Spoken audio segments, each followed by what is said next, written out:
Okay, I'm a little bit late to the party, but we're here to talk about the delay for the EU and NA releases. So red flags started going up when there was no real announcement or at least extra details from Gamescom, which recently happened.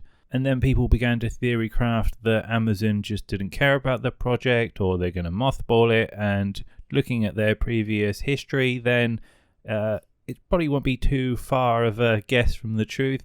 But as we all know now, that has now been clarified and everything has been explained on what's going on. So long story short, if you're late to the party like myself, basically they did a closed technical alpha test back in June. And off the back of this, they're saying that they aren't happy with the state of the game at the moment and they're going to carry on polishing it. And we will expect the game early next year. So in combination with the whole fact that they didn't say anything to anyone about this, and they did acknowledge that they were pretty rubbish at communication and they're going to try and improve it going forwards. But basically a lot of people are building up a huge amount of hype and excitement for this and has led to a fairly substantial wave of cancellations on pre-orders, or at least that is the overall picture that Reddit is currently painting. Now, do I think this is a permanent thing? Absolutely not. I think a lot of people are hurt at the moment, a little bit disappointed. Anticipation, we'll call it. And basically, once they've got over that, then next year, when we hear a bit more, then I think we'll start to see the pre-orders and the, sign-on packs built up again. But anyway, it's all very disappointing, and unfortunately, there isn't too much to do about it. If we look at this from a historical point of view, this is Amazon through and through. And if you have a look at their new game, New World, you'll see a similar sort of pattern. I have all sorts of theories on this, and I know a few people on Reddit also have various theories on why it has been delayed.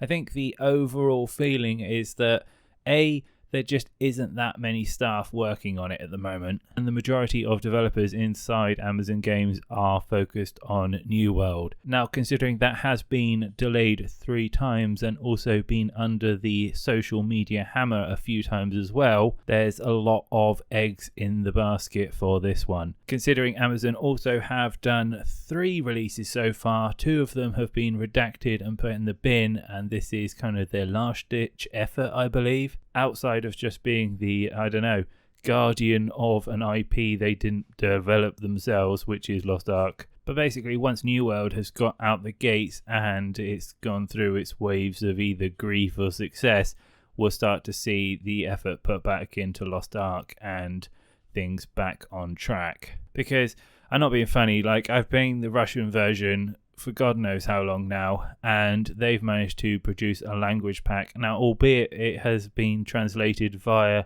I think, a translation API, but it's still pretty good, and it gives you enough understanding to, just keep marching on through the game. And additionally, they always keep on top of the updates as well. Every time there's a new patch, there's a new set of translations for it. So again, this just goes back to my theory that I think Lost Ark just doesn't have that many people working on it at the moment. It's kind of one of those last priority kind of situations at the moment.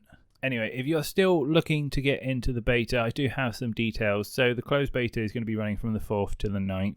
And if you are still holding on to your Founders Pack, then you will also get access to that closed beta. But my honest recommendation right now is that if you really want to get into this game, is to get hold of a VPN and download the Russian client and get onto the servers. They are incredibly stable. I'm in the UK and I get a ping of around 49 milliseconds. But yeah, I highly recommend Exit Lag. They're pretty good. It comes with a few days trial, so if you only just want to play the game for a couple of days, then it's perfect for you. And if you want to do a monthly subscription, it's about £5 or $7, I think. But yeah, that's unfortunately all the news I have for you on this one. I will continue to do some more guides and updates and try and bring you all the latest content. I am only sourcing it from Russia at the moment, so I am behind the KR release as well. But I can't recommend the game enough. It's loads of fun, there's plenty to do, and it looks visually fantastic. Anyway, I'll be back soon with more news and updates. I hope you're all well. Have a great day, and speak to you soon.